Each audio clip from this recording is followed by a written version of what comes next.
చిన్న వాక్యం చూసుకుందాము. లోకాసు వార్త 19వ అధ్యాయము 10వ వచనం చూసినట్లయితే, నశించుతున్న దాన్ని వెతికి రక్షించుటకు మనిషి కుమారుడు వచ్చినని ఇతర మనుషులు చెప్పాను. చూడండి ప్రేమ పిల్లరా, నా జీవితం కూడా నశించిపోతున్నది. ఈ స్థలంలో ఉన్నానంటే కేవలము దేవుని కృపే. ప్రార్థన చేసుకుందాం. మహాగణుడా, పరిశుద్ధుడా, ప్రేమగల తండ్రి, సజీవుడా, సర్వాధికారి దేవాన్ని కొందనాలు. హలుపుని అపాసనైనా ఎన్నికలేని వాడిని ప్రభా, ఈ పరిశుద్ధమైన స్థలంలో నిలబడి ఎట్టి అర్హత నాకు లేదు ప్రభా. అయినప్పటికీ నీ ఉచితమైన కృప చెప్పుని ప్రభా, ఈ స్థలంలో నన్ను నిలబెట్టిన దేవాన్ని కొందనాలు. ఈ స్థలం అంతా నీ ఆత్మతో నీ శక్తితో ప్రభావం నింపి నీ సిలువ నన్ను మరుగుపరిచి నా నోట మీ మాట ఉంచమని యేసు పరిశుద్ధుడుతున్నా తండ్రి, ఆమేన్. అందరికీ వందనండి. చూడండి ప్రేమ పిల్లరా, మాది తూర్పుగోదావరి జిల్లా అమలాపురం పక్కన ఒక పల్లెటూరు గ్రామంలో, శానపల్లంకల గ్రామంలో జన్మించిన వాడిని. మా తల్లిదండ్రికి 5 సంతానము, నేను పెద్దవాడిని.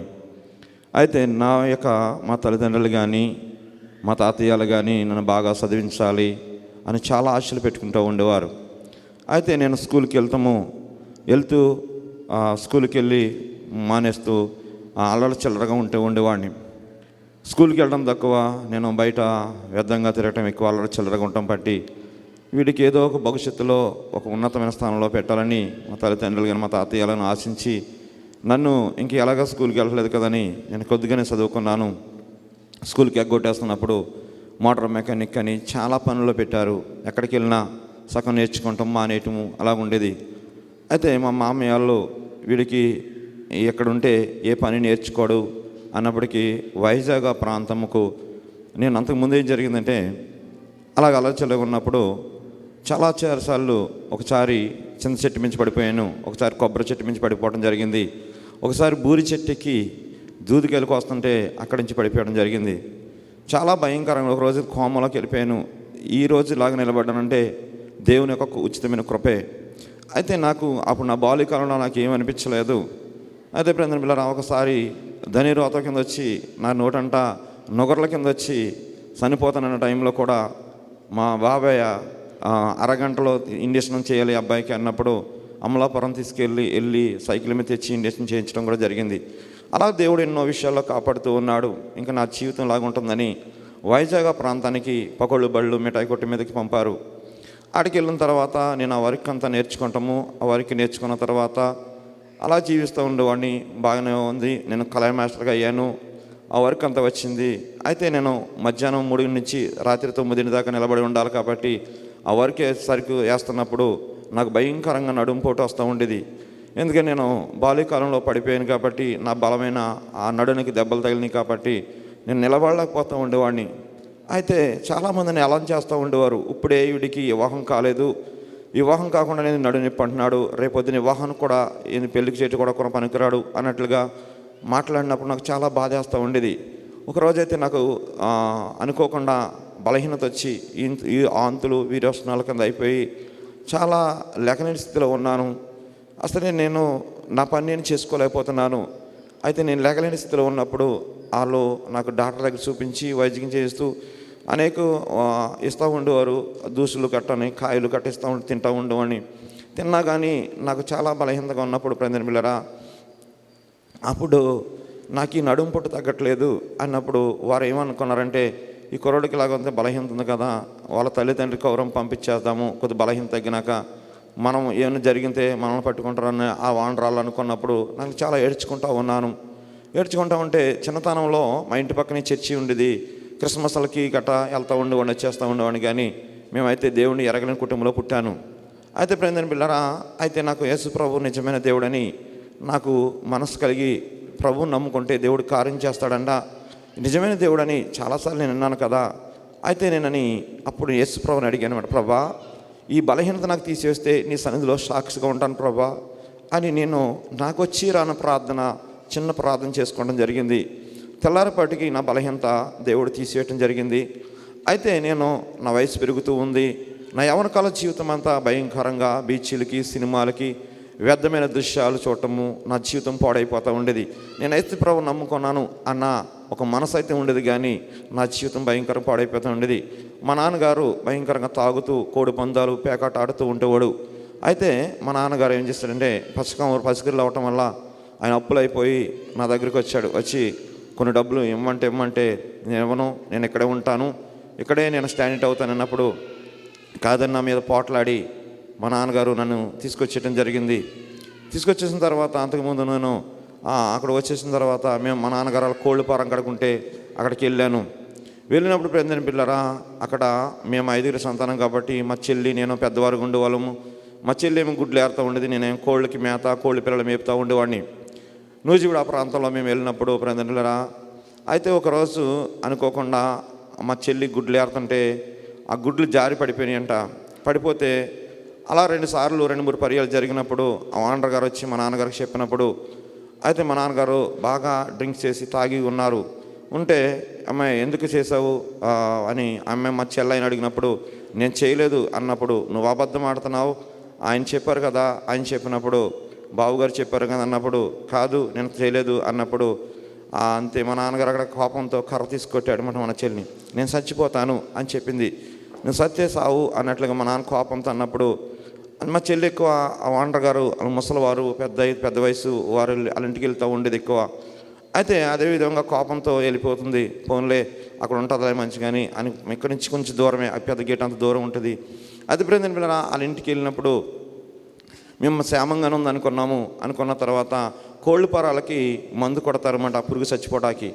అది చాలా పవర్ మందులు. దాంట్లో ఒక 1/2 లీటర్ బాటిల్ తీసుకుని మా చెల్లి తాగేయటం జరిగింది.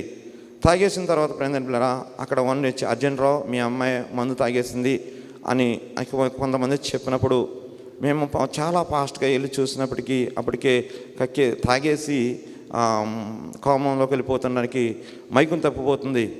అయితే చాలామంది కక్కించడానికి ప్రయత్నం చేశారు, మా వల్ల కాలేదు. హాస్పిటల్ తీసుకెళ్లారు నూజివీడు ప్రాంతానికి. తీసుకెళ్తే ప్రేమ పిల్లరా, అక్కడ ఏ హాస్పిటల్ కూడా జాయిన్ చేసుకోము, సీరియస్ కేసు అని ఎవరో జాయిన్ చేసుకోవట్లేదు. వారికి ఒక ఎమ్మెల్యే గారు తెలిసిన వారు ఫోన్ చేస్తే గవర్నమెంట్ ఏరియా హాస్పిటల్లో జాయిన్ చేసుకున్నారు. అయితే మేము కక్కిస్తాం కానీ ఎంత మెడిసిన్ మా దగ్గర దొరకనప్పుడు ఎంత డబ్బు అయినా పర్వాలేదు, ఇరు దూరం నుంచి ఇచ్చారని చెప్పడం జరిగింది. ప్రజలు హాస్పిటల్లో జాయిన్ చేసి వైద్యం జరుగుతూ ఉంది. నేనైతే పొద్దున్న సాయంత్రము ప్రార్థన చేసుకుంటూ ఏడుస్తూ వెళ్ళి పాలు తీసుకురావటము మందులు తీసుకురావటం వస్తూ ఉండేవాడిని. అలాగ ఒక వారం 10 రోజులు అయిపోయిన తర్వాత మా చెల్లి మేడం గురించి చేస్తుంది చెప్పి నర్సు గారు వచ్చి చెప్తుంది, అయ్యా మేము ప్రయత్నం మేము చేసాము. అయితే మా చెల్లి మాట్లాడేది బాగానే ఉండేది. అయితే ఒకరోజు ఒళ్ళంతా పసుపు ముద్దలాగా మారిపోయి ఆ మెడిసిన్ మందు అంతా ఒళ్ళుకి ఎక్కిపోయి మరి అయితే నాడి కొట్టుకోవడం ఆగిపోయింది, చనిపోయిందన్నమాట. చనిపోతే ఆ నర్సు చెప్తుంది, మీ చెల్లి మేము ప్రయత్నం చేసామయ్యా, చనిపోయింది, తీసుకెళ్ళిపోండి అని వారు ఎప్పుడైతే నాకు చెప్పారో ప్రేమ బిళ్ళరా, అక్కడ ఎవరు మాకు లేని పరిస్థితి. నా తల్లి నేను అక్కడ హాస్పిటల్లో ఉన్నాము. మా నాన్న తమ్ముడు అయితే మా చిన్న చెల్లి అయితే మా నాన్న దగ్గరకు ఉన్నారు. అయితే మాకు 5-6 కిలోమీటర్లు లెక్కలో మేము దూరంలో ఉన్నాం. అయితే ఏడుస్తూ ప్రభా నాకు నడుంపోటు, నాకు ప్రార్థన చేసుకుంటే నాకు నడుంపోటు తగ్గించావు, నా బలహీన తీసేసావు ప్రభా, ఇప్పుడు కూడా నా చెల్లిని బ్రతికించు అని నేను ప్రార్థన చేసుకుంటాం. ఏడ్చి గుండెల బాధకిని పడిపోయడం జరిగింది. పడిపోయిన తర్వాత ఆ పక్కవారు మా తల్లి వచ్చి చెప్తుంది, అది పెద్దోడా అని లేపుతుంది. ఏంటమ్మా అంటే చెల్లికి నాడి కొట్టుకుంటుందిరా అని చెప్పింది అన్నమాట. అయితే నేను అప్పటికీ కూడా నా జీవితం సరిలేదు, నా హృదయం సరిగా ఉండేది కాదు, నా తలంపులో నా ఆలస్యం సరిగా ఉండేది కాదు. అయినప్పటికీ కూడా ప్రార్థన చేస్తే దేవుడు కార్యము చేశాడు. వెళ్ళి చూస్తే నా చెల్లి ఇటున్న అమ్మాయి ఇటు తిరిగింది. అయితే నాకు చాలా సంతోషమయ్యి వెళ్ళి చెప్తే మేడం గారు వచ్చి మళ్ళీ స్థిరాలను ఎక్కటము, మా చెల్లి బ్రతకటము, మా ప్రాంతానికి మేము వచ్చేసాము. వచ్చేసిన తర్వాత నాకు వివాహం చేయటం జరిగింది. మా భార్య వాళ్ళు అయితే మా భార్య అయితే పుట్టు క్రైస్తువులు వాళ్ళు. మేమైతే నామకార్థంగా ఏదో చర్చికి వెళ్తున్నాను, మా తల్లిదండ్రులు ఎవరూ మారలేదు. అయినప్పటికీ కూడా వారు వివాహం చేయటానికి ఇష్టపడ్డారు. ప్రేమ నాకు వివాహం జరిగింది. కొన్ని రోజులు మేము చాలా సంతోషంగా ఆనందంగా ఉన్నాము. మళ్ళీ నేను యథావిధిగా లోక సంబంధమైన వ్యక్తిగా ఉంటూ అనేక వ్యాపారాలు చేస్తూ మళ్ళీ నేను లోక సంబంధమైనగా మళ్ళీ లోకంలో పడిపోయాను. సినిమాలని, సిగరెట్లు, అబద్ధాలు, మోసాలు, కోడిపందాలు, చాలా గుండాట్లాడటము, ఇలాగ నా జీవితం పాడు చేసుకుంటూ ఉండేవాడిని. రాత్రి 1 గంటకి 12 గంటలకు వస్తూ ఉండేవాడిని. ఫ్రెండ్ మిట్లారా, అయితే నాకు పిల్లలు లేని పరిస్థితి అయినప్పుడు చాలామంది నీ భార్యకి పిల్లలు పుట్టరు, ఇంకా గొడ్రాలు అన్నట్లుగా అన్నప్పుడు అప్పటికి 2 సంవత్సరాలు అయింది, పిల్లలు పుట్టలేదు. మళ్ళీ మా బామ్మరిది వాళ్ళు, మా మామయ్య గారు అబ్బాయి, బావా చర్చికి రా అంటే, దేవుడు హృదయంలో లేడేంటి, చర్చికి రావాలా, చర్చికి వస్తేనే దేవుడు కార్యం చేస్తాడేంటి అని నేను వెటకారంగా మాట్లాడుతూ ఉండేవాడిని. ఫ్రెండ్ పిల్లరా, అలాగన్నప్పుడు కాదు బావా, చర్చికి రా, నువ్వు దేవుడు సహాయం చేస్తాడు అంటే నేను బలవంతంగా దేవుడు కార్యం చేస్తాడన్నా కదని వస్తానని వెళ్ళాను. చర్చికి వెళ్ళినప్పుడు ఫ్రెండ్ పిల్లరా, చర్చికి వెళ్ళినప్పుడు నా చర్చిలో ఎవరు ఇలాగున్నారు అని నా ఆలోచన ఎప్పుడు వాళ్ళ వైపు చూస్తూ ఉండి, కానీ నా తలంపులు, నా ఆలోచన సరిగా ఉండే కాదు. చర్చికి వెళ్ళి చర్చి నుంచి అటే సినిమాకి వెళ్తూ ఉండేవాడిని. అలా నా జీవితంలో అలాగున్నప్పటికీ కూడా దేవుడు కార్యం చేసి నాకు బాబు పుట్టాడు. తర్వాత మళ్ళీ ఆ అమ్మాయి మళ్ళీ గర్భంలో మళ్ళీ అమ్మాయి పడ్డది. గర్భంలో మళ్ళీ అమ్మాయి పెట్టినప్పుడు ఫ్రెండ్ పిల్లరా, మరి 2006లో మరి మా ఊరు గోదావరి వచ్చి గండి తెగిపోయింది.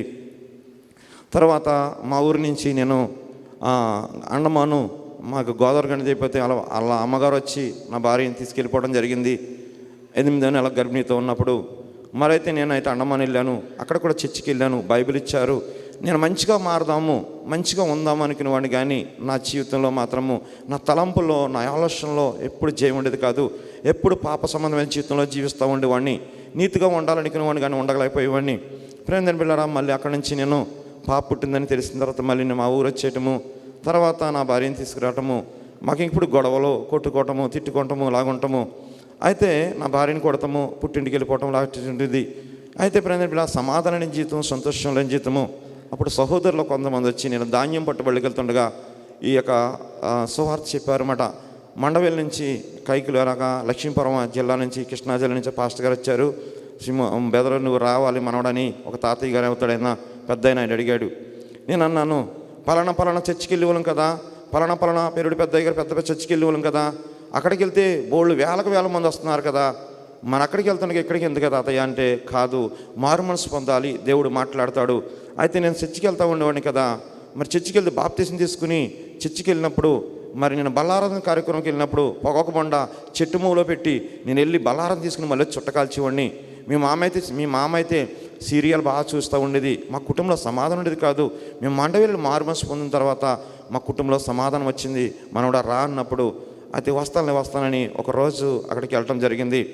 అక్కడ సేవకులు ఒక గృహంలో ప్రార్థన పెట్టినప్పుడు అనేక మంది ఆ స్థలానికి వచ్చారు. నేను కూడా వెళ్ళాను, నా భార్య బిడ్డను తీసుకుని వెళ్ళాను. అప్పటికి నేను రోజుకి 20 డీలక్స్ ప్యాకెట్లు, 2 కైనీలు నవ్వుతూ ఉండేవాడిని. ఫ్రెండ్ పిల్లరా, అలా టైంలో ఆయన పిలిచి ఏమన్నారంటే, అందరూ కూర్చున్న తర్వాత మీరు చర్చికి వెళ్తున్నారమ్మంటే వెళ్తున్నామా అని చెప్పారు అందరూ. మరి నీవు కూడా వెళ్తున్నాను బెదరంటే, నేను కూడా వెళ్తున్నానయ్యా అని మరి అన్నాను. మరి మీ కుటుంబంలో సమాధానం ఉంది అడిగారు. అయితే నాకు సమాధానం లేని పరిస్థితి. మరైతే నువ్వు అబద్ధాలు ఆడకుండా ఉంటావంటే, నేను వ్యాపారాల రీతిగా చాలా అబద్ధాలు ఆడుతూ ఉండేవాడిని. నేను ప్రభువుని నమ్ముకున్నానమ్మా, నేను ఏం మోసం చేయను, నేను మంచివాడిని అందరినీ మోసగిస్తూ ఉండేవాడిని. ఫ్రెండ్ పిల్లరా, మరి ఇంకో ఏమంటే, మీరు అబద్ధాలు ఆడకుండా, బూతులు తిట్టకుండా, మరి ఎవరిది దొంగిలించకుండా, ఏది కాని వస్తు తీయకుండా మీరు బ్రతుకుతున్నారా, మీ చేతులు మీ జీవితాన్ని పరిశుద్ధంగా కాపాడుకుంటున్నారన్నప్పుడు ఆయన అడిగిన దానికి నాకు ఏ సమాధానం లేదు. ఆయన ఒక మాట అన్నారు, ఈరోజు పందులు కూడా తినని మనుషులు తింటున్నారు, ఎద్దమైనవి అన్నీ తింటున్నారు అన్నప్పటికీ నా జేబులు అప్పటికి డీలక్స్ ప్యాకెట్లు ఉన్నాయి. అప్పుడు నాకు అనిపించిందట, నిజమే కదా, పందులు కూడా తినవు కదా, ఈ మనుషులకి దేవుడు మంచి ఆహారాలు పెట్టించాడు, నేనేంటి ఇలా తింటున్నాను నా మనస్సు అనిపిస్తుంది. అయితే ఒక అన్నారు, రోజుకి ఎన్ని గంటలు ప్రార్థన చేస్తారన్నప్పుడు అయినా నేను అన్నాను, మేమేదో 10 నిమిషాలు 5 నిమిషాలండి అంటే, ఒక పొలం తడవాలంటే ఎన్ని గంటలు నీరు పెట్టాలంటే 4-5 గంటలు నీరు తోడాలంటే ఒక ఎకరానికి అన్నప్పుడు, మరి ఆత్మీయ జీవితానికి ప్రార్థన లేకుండా మరి ఇప్పుడు మీరు చనిపోతే పరలోకం వెళ్తారన్నప్పుడు ఫ్రెండ్ బిడ్డలారా, నాకు చాలా ఆశ్చర్యమైంది, నాకు దుఃఖమైంది. ఫ్రెండ్ నిజమే, నేను చనిపోతే పరలోకం వెళ్ళను కదా, ఈయన చెప్పిన విషయాలు చూస్తే ఈ పాపను బట్టి నేను పరలోకం కాదు కదా, పక్క వీధి కూడా వెళ్ళలేను అని నేను నా బుద్ధి మార్చుకోవాలని, నా మనసు మార్చుకోవాలని అనుకున్నప్పుడు ఆయన ఏమన్నారంటే, నా భార్య చనిపోతే బాగుండు, ఏవో వివాహం చేసుకుందాం అనుకునేవాడిని. అయితే నాకు దేవుడు మంచి కృపిచ్చాడు, నా తల్లి మండలిలో మారు మనసు పొందొచ్చినాక నేను అలాగ మారానని ఆయన చెప్పినప్పుడు ఫ్రెండ్ బిడ్డలారా, నాకు ఆశ్చర్యమైంది, నాలో కూడా అలాంటి మనసు ఉండేది. అయితే ఫ్రెండ్ బిడ్డలారా, ఆ మాట విన్న తర్వాత నేను ఇంటికి వచ్చి ప్రార్థన చేసి ఇంటికి వచ్చేసిన తర్వాత నా మనసాక్షి చెప్తుంది, ఇంకెందుకు ఆ డీలక్స్ ప్యాకెట్లు, పంది కూడా నేను నవ్వులుతున్నావు అన్నప్పుడు చింపు పొయ్యిలో పడేశాను. అన్నీ చక్కగా నేను ఉన్నప్పటికీ ఒకరోజు మరి మారు మనసు పొందాలి బెదరు రావన్నప్పుడు అయ్యా నేను అన్నీ మానేశాను, మీ దగ్గర ప్రార్థనకు వస్తున్నాక అన్నీ మానేశానంటే ఆయన చెప్పారు, రోడ్డు వరన చెట్లు చాలా ఉంటాయి కదా, అవి నరికివేస్తాము, మరి వర్షాకాలం వచ్చినప్పుడు మళ్ళీ మొలకెత్తాయి కదా, హృదయంలో పాపం ఎంతకాలం దాచుకున్నా అది తీసివేసుకోకుండా ఇది ఒప్పుకున్నాను సరి చేసుకున్నానంటే అది మళ్ళీ మళ్ళీ పాపంలో పడతావు. మారు మనసు పొందాలి, నీతో దేవుడు మాట్లాడాలి, అప్పుడు నువ్వు నీ జీవితం ఆత్మీయంగా మారుతుందని చెప్పినప్పుడు ప్రేమ బిడ్డలారా, నేను ఈ స్థలానికి మండవేళ్ళకి 2009లో రావటం జరిగింది. ప్రేమ బిడ్డలారా, అటులో మరి నా భార్య ముందు వచ్చింది. అయితే నా భార్య ఏమందంటే, నేను మారు మనసు పొందలేను, టీవీలు చూడకూడదంట, సినిమాలు చూడకూడదంట, మరి గోరెం తగలు పెట్టుకోకూడదు, మరి నేను ఎలాగా మరి అన్నీ నేను మానలేను మారు మనసు పొందాలంటే. అంటే పుట్టు క్రైస్తవులు పాటలు పాడుతూ ఉండేది, చక్కగా చర్చికి వెళ్తూ ఉండేది. మరి అయితే అలాంటి వ్యక్తి ఇలాగందేంటి అనేసి నాకంతగా తెలియదు కదా. అయితే మామూలుగా వెళ్ళే అని చెప్పినప్పుడు ఈ స్థలానికి ఆమె వచ్చి మారు మనసులో కూర్చుంది. తర్వాత నేను వచ్చాను. వచ్చినప్పుడు ఆ సేవకులు పిలిచి అడుగుతున్నారు, అయ్యా మరి మారు మనసు పొందుతున్నారా ఎవరందరం ఏంటంటే, అయ్యా మరి నేను ఒక రోజు లేట్గా వచ్చానంటే, పర్వాలేదులే బెదరు, మారు మనసు అన్నది ఒక గడిలో రావచ్చు, నీ హృదయాన్ని సరి చేసుకోవాలన్నప్పుడు ప్రేమ పిల్లరా, నా బాల్యకాలం నుంచి ప్రతి పాపాన్ని ఒప్పుకోమన్నప్పుడు నేను ఒప్పుకుంటున్నాను ప్రభా, నేను పాపనయ్యా అని చాలా పాపాలను ఒప్పుకుంటా ఉన్నాను. ఒప్పుకుంటా ఉంటే మరి నా పాపాలను ఒప్పుకున్నాను, దేవుడు మాట్లాడలేదని సేవకుల దగ్గరికి వెళ్ళి చెప్పడం జరిగింది. ప్రేమ పిల్లరా, చెప్తే మరి ఇప్పుడు దాకా నీకు ఒప్పుకున్న పాపాలు, నీకు గుర్తున్న ఒప్పుకున్నావు, గుర్తులేని పాపాలు మరి ఒప్పుకో అన్నప్పుడు ఎలాగ ఒప్పుకోమంటారంటే, ప్రభుని అడుగు నీ పాపాలు నీకు చూపిస్తారన్నప్పుడు ప్రేమ పిల్లరా, నేను ప్రభుని అడుగుతున్నాను, ప్రభా నాలో ఏ పాపాలు ఉన్నాయంటే, నేను చిన్నప్పటి నుంచి బత్తాకాయలు చూస్తే కొడితే చెట్టుకి కొడితే మరి అందరూ వస్తారని చెట్టుకి కోసేస్తూ ఉండేవాడిని. అలాగ బత్తాకాయలు, నాంచికాయలు, చెరుకర్రలు ఎన్నో తీసుకొచ్చేస్తూ ఉండేవాడిని. అయితే నేను భయంకరమైన జీవితంలో జీవిస్తూ ఉండేవాడిని, అక్రమ జీవితంలో జీవిస్తూ ఉండేవాడిని. అలాంటి పాప సంబంధమైన జీవితంలో నా భార్య ఉండగానే నేను వ్యర్థమైన జీవితము, ఏసీ గృహాలకు వెళ్ళటము, ఎన్నో వ్యర్థమైన స్థలాలకు వెళ్తూ ఉండేవాడిని. అవన్నీ దేవుడు చూపిస్తూ ఉన్నాడు. మరి కోడి పందాలకు వెళ్ళటము దేవుడు చూపిస్తున్నాడు. ఇదిగోనయ్యా అనేసి ఒకరోజు నా భార్య గర్భిణితో ఉన్నప్పుడు, నిండు చోళాలతో ఉన్నప్పుడు ప్రేమ పిల్లరా, నేను రాత్రి 1 గంట 12 గంటలకి ఇంటికి వచ్చాను. వచ్చినప్పుడు నువ్వు ఎక్కడికి వెళ్ళావు, ఎందుకు వెళ్ళావు, ఏం చేస్తున్నావు అన్నప్పుడు, నీకెందుకు, నేను ఎక్కడికి వెళ్ళి వస్తే నీకు తెచ్చి పెడతానా లేదా అని నేను అన్నప్పుడు, నా భార్య నువ్వు తెచ్చి పెడితే సరిపోయిందేంటి, ఇంటికాడ ఉండాలి కదా అనేసి అన్నప్పుడు నేను కొడతాం జరిగింది. ఆమె ఒక బూతు మాట తిడతాం జరిగింది. ప్రజెంట్ ఆ తిట్టినాకనే నాకు చాలా కోపం వచ్చి మరి కొట్టి, మరి అన్నం నేను భోజనం చేసేసి అన్నంలో కిరసన వేసి నువ్వేం తింటావు తినేసి నేను వెళ్ళిపోవడం జరిగింది. అలాంటి పాప సంబంధం ఎందుకు ఉండేవాడిని. ఒకరోజు అయితే నేను పనికి వెళ్తానని నా భార్య అన్నప్పుడు, నువ్వు వెళ్ళొద్దు అని చెప్పినప్పుడు, నేను వెళ్తాను అని చెప్పినప్పుడు, మీ పిన్నెలతోనే కదా నేను వెళ్తానని, ఎవరితో బయట వెళ్తారు కాదన్నప్పుడు, నాకు ఆ పప్పు కొడుకుంటే సూర్యులోని ఆ పప్పు కూడా తీసి విసిరేస్తే చెయ్యి ఇరిగిపోయింది. చెయ్యి ఇరిగిపోయిన తర్వాత ఆ చెయ్యి ఇరిగిపోయిన వెంటనే హాస్పిటల్ తీసుకెళ్ళాను, కట్టేయించాను.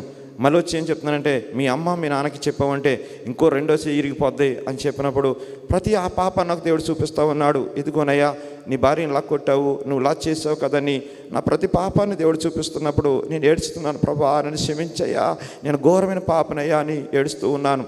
సినిమాలో అక్కడికి వెళ్ళి ఏదో గొడవలు ఎట్టుకుంటూ ఉండేవాడిని, వ్యర్థమైన గొడవలు.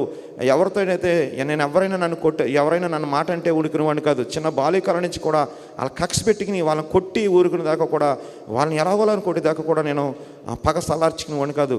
అవన్నీ దేవుడు చూపిస్తున్నాడు. ఒక వ్యక్తినైతే 3 సంవత్సరాలు నరికేద్దామని నేను కాయటం జరిగింది, చంపేద్దాం ఈ వ్యక్తిని. అది కూడా దేవుడు చూపిస్తున్నప్పుడు ప్రేమ బిడ్డలారా, నా ప్రతి పాపాన్ని ఒప్పుకుంటున్నాను, దేవుని సన్నిధిలో ఒప్పుకుంటున్నాను. నేను ఏ స్థితిలో ఏ పాపం చేశానో, ఆ చెల్లి తల్లి అనకుండా ఎలాంటి ఆక్రమ జీవితంలో జీవించానో, నా ప్రతి లోపం దేవుడు చూపిస్తున్నప్పుడు నాకు చాలా ఏడుపు వస్తుంది. ప్రభా నన్ను క్షమించు, దేవా నన్ను క్షమించంటూ అంటున్నాను. మా అత్తయ్య అయితే మా ఇంటికి చాలా సంతోషంగా వస్తూ ఉండేది, ఒకటే కూతురని. అయితే వెళ్ళినప్పుడు ఏడుస్తూ వెళ్తూ ఉండేది. ఎందుకంటే నేను అక్కడ అన్నం బాగోపోయినా, కూర బాగోపోయినా కంచం ఇచ్చి చేస్తూ ఉండేవాడిని, గొడవెట్టి వెళ్ళిపోతూ ఉండేవాడిని. సమాధానం ఉండేది కాదు, సంతోషం ఉండేది కాదు. నా భార్య పుట్టింటికి వెళ్ళిపోతే పెద్దలను తీసుకొస్తాము, మళ్ళీ తీసుకురావటం, మళ్ళీ వెళ్ళిపోవటము. ఇలాగ నా కుటుంబంలో మనశ్శాంతి లేక, సమాధానం లేక, నా భార్య అయితే 2-3 సార్లు పర్యాలు కిరసనాలు వేసేసి తగలబెట్టుకు చనిపోతానని కూడా, మరి అగ్గిపుల్ల వేసి తీసుకుంటే కిరసనాలు చేతులెట్టుకున్నప్పుడు ఆడిపోవటం కూడా జరిగింది. అలాగే ఎన్నోసార్లు నేను కూడా చనిపోదామని 2 సార్లు చనిపోదామని నేను కూడా ప్రయత్నం చేశాను. ప్రేమ బిడ్డలారా, మరైతే ఈ స్థలానికి వచ్చినప్పుడు, మారు మనసు పొందినప్పుడు, మరి దేవుడు నా ప్రతి పాపాన్ని నాకు దేవుడు చూపిస్తున్నప్పుడు నాలో ఒక్కొక్క చీకటి వెళ్ళిపోతుంది, నాలో ఒక్కొక్క సంతోషం కలుగుతుంది. అయితే ఆకాశం ఒక సేవకులు వచ్చి, ఒక వెలుగు కింద వచ్చి, ఇదిగో ఈ బిడ్డకు మారు మనసు వచ్చిందని సేవకులు చెప్తున్నప్పుడు ప్రేమ బిడ్డలారా, మరొక స్థలంలో మళ్ళీ ప్రొద్దున లేసి ప్రార్థన చేస్తున్నాను. ఆకాశం నుంచి ఒక వెలుగు కింద వచ్చి ఒక గోడ వచ్చింది. ఒక ఇటుక పడిపోయిన తర్వాత ప్రేమ బిళ్ళరా అంతే ఒక వెలుగు వచ్చి నాకు తాకినప్పుడు నా హృదయంలో ఎంతో నెమ్మది, ఎంతో సంతోషం వచ్చింది. వెళ్ళి నా భార్య పాదరటికి సరి చేసుకున్నాను. ప్రేమ బిళ్ళరా అలాగే మరి దైవజనుల అమ్మగారి దగ్గరికి వెళ్ళినప్పుడు మీకు మారు మనసు వచ్చిందయ్యా, దేవుడు నీతో మాట్లాడినప్పుడు మరి ఇంటికి వెళ్ళిపోవడం జరిగింది. ఆ రాత్రి నాతో దేవుడు మాట్లాడి మీ భార్య భర్తలు ధన్యులయ్యా, మీరు మారు మనసు పొందారని దేవుడు మాతో మాట్లాడడం జరిగింది. ప్రేమ బిళ్ళరా అంతే. నేను ఇంటికి వెళ్ళిన తర్వాత మా గ్రామంలో ఇల్లు సరి చేసుకున్నప్పుడు ఒక శత్రువు లేకుండా మా గ్రామంలో అందరి దగ్గరికి వెళ్ళి నేను క్షమాపణ అడగటము, సరి చేసుకుంటాము, నా హృదయాన్ని సరిదిద్దుకుంటామని సరి చేసుకున్న తర్వాత దేవుడు నాతో సేవ చేయమని చెప్పాడు.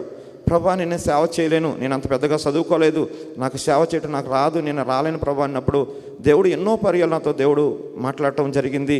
ప్రేమ బిళ్ళారా నేను రావట్లేదనేసి ఒకరోజు 5 ఆదివారము సిమోను చెట్టు కొట్టు అని చెప్పారు అయ్యగారు.